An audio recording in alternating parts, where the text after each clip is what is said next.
la fornication, de l'immoralité sexuelle, des drogues, de l'homosexualité. Sortez de la boisson, sortez du vin. Le vin que tu bois sur la terre là te rattrape en enfer, mais ce n'est plus le vin que tu boiras là-bas, c'est de l'acide. C'est de l'acide qui va brûler tout ton corps. Pardon, je vous en prie, ne voulez pas oublier ce message. Asseyez-vous, écoutez-le bien.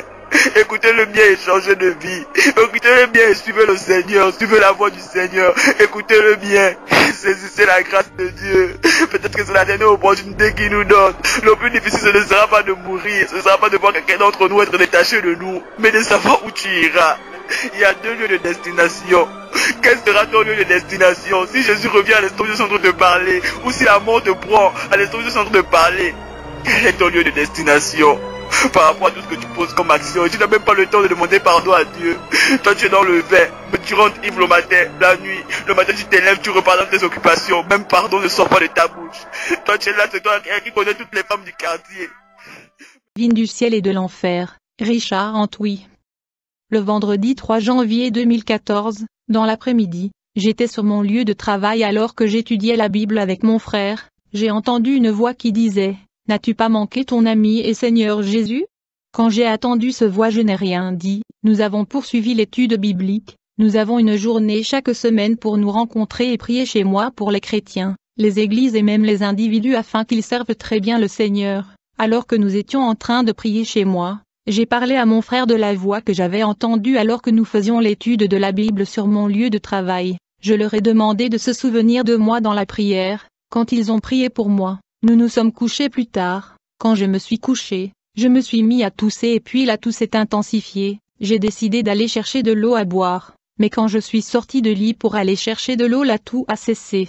Mais cependant quand je suis revenu au lit, ça a recommencé. En fait, cette fois-ci, c'était si grave que j'ai voulu appeler mon frère pour qu'il vienne me chercher de l'eau. Mais malgré tous mes efforts, mon frère n'a pas pu m'entendre. En fait, j'ai vu comme s'il y avait quelqu'un qui se tenait à côté de mon frère, et cette personne avait plié les mains de mon frère pour qu'il ne puisse bouger sa main. Alors que la toux s'intensifiait et que je me débattais, j'ai vu que mon esprit est sorti de mon corps. J'ai vu mon corps allongé, et lorsque mon esprit est sorti de mon corps, tout à coup, un vent très fort a soufflé dans la pièce et ce vent m'a emmené vers le plafond de la maison. Nous avons traversé le plafond dans les airs et nous allions à très grande vitesse. En allant, j'ai vu un nombre de personnes qui montaient comme moi. Quand je les ai vues, j'étais également heureux de voir beaucoup de gens qui allaient au ciel. Quand nous sommes allés plus loin dans les airs, nous sommes arrivés à un point où je me suis vu porter un vêtement qui était en lin blanc. Au début je ne pouvais voir personne, mais quand j'ai regardé un peu plus loin, j'ai vu une file d'attente,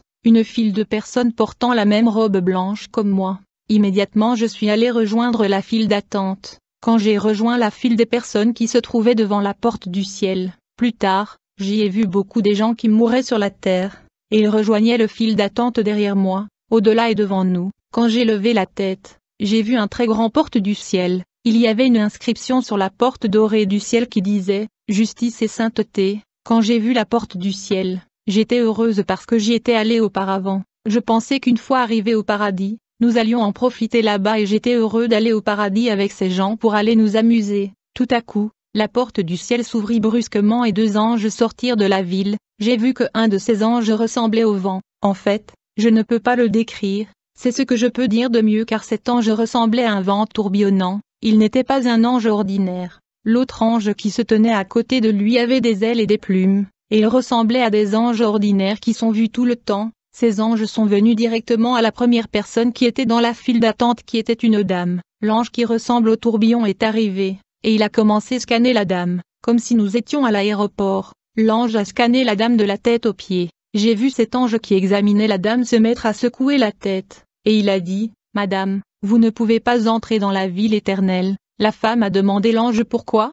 L'ange a dit à la dame, « Oui, vous ne pouvez pas entrer car pendant que vous étiez sur la terre, vous avez très bien servi le Seigneur, mais le berger de votre église était un pasteur démoniaque. Vous pensiez servir le Seigneur dans cette église et vous suiviez les instructions de votre pasteur qui était dans l'obscurité et qui avait signé 10 pactes avec des démons. Il était un pasteur satanique travaillant avec l'onction satanique. Vous ne pouvez pas entrer au ciel lorsque vous servez dans l'église d'un pasteur satanique. » Aussitôt, la dame a commencé à implorer les anges de lui permettre de revenir sur terre pour corriger cette erreur et rechercher la sainteté et la justice. mais les anges lui ont dit qu'il était trop tard. Alors l'ange qui ressemble au vent a tendu la main vers la dame. D'un coup un vent fort l'a projetée dans les airs. J'ai vu qu'un feu très fort venait de l'enfer pour accueillir la dame dans le feu de l'enfer. Et la jeune dame était tombée dans le feu de l'enfer. Quand j'ai vu cela, j'ai commencé à frissonner parce que j'ai vu que je ne détenais pas aussi un billet de sainteté et de justice. Ainsi donc, pour joindre une église, les enfants de Dieu doivent prier pour la direction, car faire partie d'une église dirigée par un pasteur dégageant l'onction satanique, vous serez rendu impur par la puissance satanique. Ensuite, l'ange est allé à la personne suivante dans la file qui était une dame. Lorsque l'ange de Dieu a examiné la dame de la tête aux pieds, cet ange a commencé à secouer la tête et à déclarer: « Ma sœur, je suis sous le choc, vous ne pouvez pas entrer dans la porte du paradis même si vous étiez un évangéliste sur la terre. Cela à cause des cheveux artificiels, de tissage et des perruques qui sont sur votre tête. » L'ange a dit cette dame évangéliste ne pouvait pas entrer au paradis à cause des cheveux artificiels qui étaient la propriété du diable, et elle ne pouvait pas emmener la propriété du diable dans la cité sainte de Dieu. La dame plaidait mais les anges ont dit non, nous ne pouvons rien faire à ce sujet. L'ange tendit la main vers la dame, puis le cheveu artificiel tomba. Ces faux cheveux que portait l'évangéliste sont tombés de la tête de l'évangéliste. L'ange a dit: vous avez recouvert les vrais cheveux que notre Père le Seigneur Dieu Tout-Puissant vous a donnés avec ces faux cheveux de l'ennemi, donc vous ne pouvez pas entrer au paradis. La dame a dit à l'ange: s'il te plaît, laisse-moi enlever ces cheveux artificiels pour que je puisse entrer dans la ville. L'ange a déclaré: je ne peux pas toucher ces cheveux artificiels car il appartient à notre adversaire, et vous ne pouvez pas entrer dans la ville. L'ange a tendu la main, comme d'habitude, et la dame a également été avalée par le feu de l'enfer. Bien-aimé, la Bible dit: n'aimez pas le monde ni les choses qui sont dans le monde, car celui qui aime le monde, l'amour de Dieu ne point en lui. À cause de faux cheveux artificiels, la sœur qui avait servi le Seigneur dans sa vie comme évangéliste ne pouvait pas entrer. L'ange de l'Éternel a fait savoir que la dame évangéliste devait se contenter de cheveux naturels que le Dieu Tout-Puissant lui avait donnés, au lieu de recourir aux cheveux artificiels de Satan. Puis j'ai vu la prochaine personne dans le fil d'attente. Il avait l'air si noble. L'ange de dépistage est venu autour de lui, l'a examiné et a découvert qu'il n'y avait aucune tache sur lui et qu'il avait un billet de la sainteté et de justice. L'ange debout sur le côté droit a pris la main de cet homme et l'a emmené vers la porte dorée. J'ai tout de suite vu le vêtement céleste venir sur cet homme, et il était devenu si brillant, si éblouissant et si glorieux. Quand cet homme était vêtu du vêtement céleste, la porte du ciel s'ouvrit aussitôt, et il entra dans le paradis. Bien-aimé, il y avait beaucoup de célébrations, des chants mélodiques et des trompettes qui retentissaient dans la ville éternelle dorée pour cet homme qui est entré dans le royaume des cieux. Il y avait tellement de célébrations qui se passaient au-delà de la porte du ciel dans le paradis juste parce qu'un homme avait réussi à entrer au ciel. On pouvait vraiment le sentir. Je pouvais sentir que les festivités avaient lieu. Ce n'était pas du tout une chose ordinaire. Et donc, à chaque fois qu'un enfant de Dieu meurt et entre au ciel, il sera accueilli par une grande célébration des anges chantant de louanges à Dieu avec des trompettes retentissant. Et il y a une grande joie au paradis. C'est pourquoi nous ne perdons pas courage. Et lors même que notre homme extérieur se détruit, notre homme intérieur se renouvelle de jour en jour, car nos légères afflictions du moment présent produisent pour nous, au-delà de toute mesure, un poids éternel de gloire, parce que nous regardons, non point aux choses visibles, mais à celles qui sont invisibles, car les choses visibles sont passagères, et les invisibles sont éternelles. Puis la prochaine personne à inspecter fut scannée par l'ange. Elle était aussi une femme. Après le scannage, l'ange de Dieu a dit à la dame qu'elle ne pouvait pas entrer au paradis, car il avait trouvé une tache, une petite tache au bord du vêtement blanc de cette dame. Pour cette raison elle ne pouvait pas entrer au paradis. La dame a dit: si c'est le cas, s'il vous plaît, permettez-moi d'essayer de retirer la petite tache du vêtement afin que je puisse entrer par la porte. L'ange a dit: à cause de cette tache sur votre vêtement, vous êtes disqualifié de la ville. L'ange dit: pendant qu'elle était sur terre, chaque fois que quelqu'un venait demander à cette dame de l'aider, cette dame donnait de l'aide aux gens tout en dénigrant, en insultant et en méprisant la personne. C'est ce qui a tacheté son vêtement blanc et elle ne peut pas entrer dans la ville glorieuse. L'ange tendit la main vers cette dame et elle fut projetée dans les airs comme une balle, et je vis l'enfer la recevoir. Pour entrer au paradis, vous devez garder votre vêtement sans faille par la renonciation, la repentance et la purification. La Bible dit: je suis l'alpha et l'oméga, le premier et le dernier, le commencement et la fin. Heureux ceux qui lavent leurs robes, afin d'avoir droit à l'arbre de vie, et d'entrer par les portes dans la ville.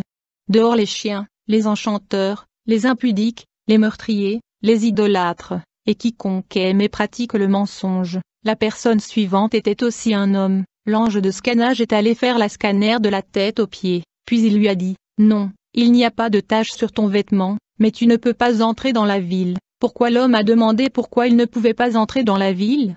L'ange a dit, vous ne pouvez pas entrer dans la ville à cause de la tache noire sur votre langue. La raison en est que, sur la terre vous exagériez beaucoup. Vous ne dites pas les choses telles qu'elles sont, vous aimez y ajouter de la couleur, vous avez toujours ajouté quelque chose et exagéré. Ce comportement a taché votre langue, à cause de cette tache sur votre langue. Vous ne pouvez pas entrer dans cette ville. L'homme a commencé à plaider pour qu'il soit autorisé à descendre sur terre et à se faire pardonner, mais les anges lui ont dit, nous n'avons aucune autorité en ce sens. Une fois qu'un homme est mort et qu'il y vient ici, il ne peut plus retourner sur terre afin de confesser ses péchés. L'ange tendit sa main comme d'habitude vers cet homme et il fut soufflé dans le feu de l'enfer. La prochaine personne qui a été filtrée, l'ange la scanner et n'a rien vu sur ce vêtement. Tout ce qu'il a vu, c'est qu'il y avait un peu de saleté sous les ongles de cet homme. L'ange dit, avec cette saleté dans les ongles, tu ne peux pas entrer dans le royaume. L'homme a commencé à devenir tellement inquiet et il a demandé pourquoi il ne pouvait pas entrer dans la ville. L'ange lui a expliqué qu'il avait l'habitude de tromper les gens sur terre. Il était un tricheur lorsqu'il était sur terre. Chaque fois que l'église où il adorait Dieu l'envoyait acheter des trucs, quand il revenait à l'église, il disait que c'est parce que j'ai ajouté mon propre argent que j'ai pu l'acheter. Ils me l'ont vendu à un prix si élevé mais j'ai ajouté mon argent personnel et c'est pourquoi je l'ai acheté. L'église le félicitait et l'appréciait, ne sachant pas qu'il s'agissait de mensonges. Cet homme n'était pas honnête et intègre, c'est pourquoi il avait de la terre dans ses ongles. Il ne pouvait donc pas entrer dans la ville. L'ange tendit la main et il fut également jeté dans le feu de l'enfer qui accueillait les gens. Lorsque la personne suivante s'est placée devant la porte, l'ange n'a pas perdu de temps. L'ange a déclaré, regardez vos vêtements, il y a beaucoup de taches dans vos vêtements, par conséquent, nous ne perdrons même pas de temps sur vous. Pendant que tu étais sur la terre, tu étais un chrétien tiède, aujourd'hui tu fais un peu de bien, demain tu reviens sur ta mauvaise conduite. Par conséquent, nous ne perdrons pas de temps car tu peux voir qu'il y a beaucoup de taches sur ton vêtement. L'ange a étendu sa main vers cette personne et il a été jeté dans le feu de l'enfer. Après c'était finalement à mon tour. En fait, quand mon tour était arrivé, je tremblais vraiment, j'avais peur parce que je ne savais pas ce qui m'arriverait, mais tout de suite l'ange qui a vu que j'avais peur m'a dit, Richard, vous n'étiez pas censé être dans cette ligne, vous auriez dû nous signaler immédiatement lorsque vous êtes venu, vous n'auriez pas dû vous joindre à la file d'attente, car Jésus vous attend dans la ville. Ainsi, l'ange à droite qui ressemble à un ange ordinaire m'a escorté jusqu'à la porte, tandis que nous arrivions à la porte, j'ai vu que j'étais vêtu de mon vêtement céleste qui m'avait recouvert mon corps qui avait changé, immédiatement la porte s'est ouverte pour moi et je suis entré. Quand nous sommes entrés, j'ai vu la ville était tellement beau. Plus que qu'autrefois quand je suis arrivé au paradis, j'étais en train de regarder autour de moi, j'observais simplement de beaux sites touristiques. Alors que j'ai visité cet endroit en regardant les beaux sites, je me suis retourné et j'ai vu le Seigneur Jésus-Christ s'approcher, et quand il est venu, il m'a embrassé et m'a accueilli. J'étais heureux, le Seigneur aussi était heureux et nous sourions tous. J'ai dit au Seigneur, s'il vous plaît mon Seigneur, je veux vous poser une question, pourquoi vos anges à la porte du ciel sont si méchants? Ils envoient beaucoup de gens dans le feu de l'enfer juste comme ça. Le Seigneur m'a regardé et il a commencé à rire. J'ai dit au Seigneur, j'ai vu une dame dans la file d'attente avec une petite tache sur son vêtement. L'ange aurait pu le nettoyer facilement, mais les anges ne le permettaient pas. Alors s'il vous plaît, changez ces anges et envoyez un autre ange prendre leur travail car ils sont trop méchants. Le Seigneur dit, non, je ne peux pas faire cela parce qu'ils font leur travail, et cette tâche leur a été confiée par mon Père. Quand le Seigneur a dit, par mon Père, j'ai dit, chaque fois que je viens ici, vous parlez de votre Père, mais vous ne me l'avez jamais montré, allons-y afin qu'au moins je le voie. Jésus dit, non, ce n'est pas le moment pour vous de le voir, quand tu viendras ici pour la dernière fois, tu le verras. Le Seigneur Jésus m'a posé une question, il me dit, Richard, je vais aussi vous poser une question, après avoir pris votre bain, pouvez-vous aller vous noyer dans la boue et emporter cette boue sur vos jambes jusqu'à votre chambre à coucher et votre salon? Pouvez-vous prendre des objets sales sur vos jambes et les emmener ensuite à votre lit? Peux-tu faire ça? Je ne pouvais pas répondre à Jésus. Le Seigneur me dit, allons-y et laisse-moi te montrer. Le Seigneur m'a emmené dans un endroit où de nombreuses maisons ont été construites. Ces palais étaient très jolis, très grands. Le Seigneur m'a montré 5 demeures qui appartenaient à la dame évangéliste. qui à cause des cheveux artificiels ne pouvait pas entrer au paradis. Il m'a montré ces 5 manoirs qui étaient debout là. J'ai demandé au Seigneur, maintenant que l'évangéliste a perdu toutes ses maisons et est allé en enfer aux causes de perruques, qui va hériter de ces 5 demeures qu'elle a laissées? Le Seigneur dit, avez-vous vu les prochaines maisons près de la maison de l'évangéliste? Le propriétaire de ces demeures s'il peut me servir très bien, ces demeures qui appartenaient à l'évangéliste seront ajoutées aux siennes. Le Seigneur m'a emmené à un autre point où il y avait beaucoup de manoirs, c'était vraiment une ville, un grand espace avec tant de maisons très agréables décorées avec les couleurs préférées de celui pour lequel ils ont été construits. J'ai demandé au Seigneur, à qui appartiennent ces demeures? Le Seigneur dit, ces demeures n'appartiennent qu'à une seule personne sur terre qui travaille vraiment dur pour mon royaume, et s'il termine son travail, il héritera cette ville. À ce moment-là, le Seigneur m'a pris la main et m'a emmené dans ma propre maison au paradis. Frère, la scène était magnifique, la maison était décorée avec mes couleurs préférées qui sont le rouge et le blanc, c'était un endroit très serein, tout était en place dans la maison, les anges devaient me servir et tout ce dont j'avais besoin dans cette maison m'attendait déjà, alors j'étais si heureux de monter et descendre dans la maison en m'amusant, j'étais heureux d'avoir un endroit comme chez moi. Le Seigneur est venu vers moi et m'a dit, le Père Abraham veut vous rencontrer. En fait, j'ai dit, est-ce moi que le Père Abraham veut voir? Il a dit, oui, quand je suis allé voir le Père Abraham, j'ai vu qu'il était si glorieux et beaucoup des anges autour de lui le servaient. En fait, c'est comme s'il régnait sur la moitié du ciel, il est vraiment une grande personnalité au ciel. Ce que j'ai vu, c'est comme si tout homme juste qui meurt et entre au ciel se rend là chez lui et il est accueilli et embrassé par lui avant d'être emmené là où il est supposé vivre au ciel. Donc, le Père Abraham m'a embrassé aussi puis il m'a accueilli. Le Père Abraham a commencé à me recommander d'essayer de travailler dur pour que j'hérite de ma maison parce que beaucoup ont bien commencé, mais ils n'ont pas pu finir. Je devrais donc essayer de travailler dur pour ne pas abandonner ma maison. Alors, il m'a encouragé et m'a dit de travailler dur pour atteindre le ciel. Ensuite, mon ami Jésus m'a dit que mon temps était écoulé. Alors il est venu pour moi, puis m'a tenu la main et m'a dit que je devais revenir en arrière et que par conséquent, je suis revenu au monde. Des drogues, Amen. L'homosexualité, sortez de la boisson, sortez du vin. Le vin que tu bois sur la terre là te rattrape en enfer, mais ce n'est plus le vin que tu boiras là-bas, c'est de l'acide. C'est de l'acide qui va brûler tout ton corps. Pardon, je vous en prie, ne voulez pas oublier ce message, asseyez-vous, écoutez-le bien. Écoutez-le bien et changez de vie. Écoutez-le bien et suivez le Seigneur. Suivez la voix du Seigneur. Écoutez-le bien. Saisissez la grâce de Dieu.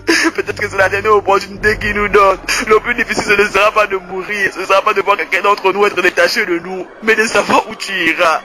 Il y a 2 lieux de destination. Quel sera ton lieu de destination? Si Jésus revient à l'instant où je suis en train de parler, ou si la mort te prend à l'instant où je suis en train de parler, quel est ton lieu de destination? Par rapport à tout ce que tu poses comme action, et tu n'as même pas le temps de demander pardon à Dieu.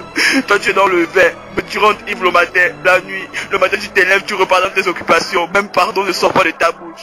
Toi tu es là, c'est toi qui connais toutes les femmes du quartier.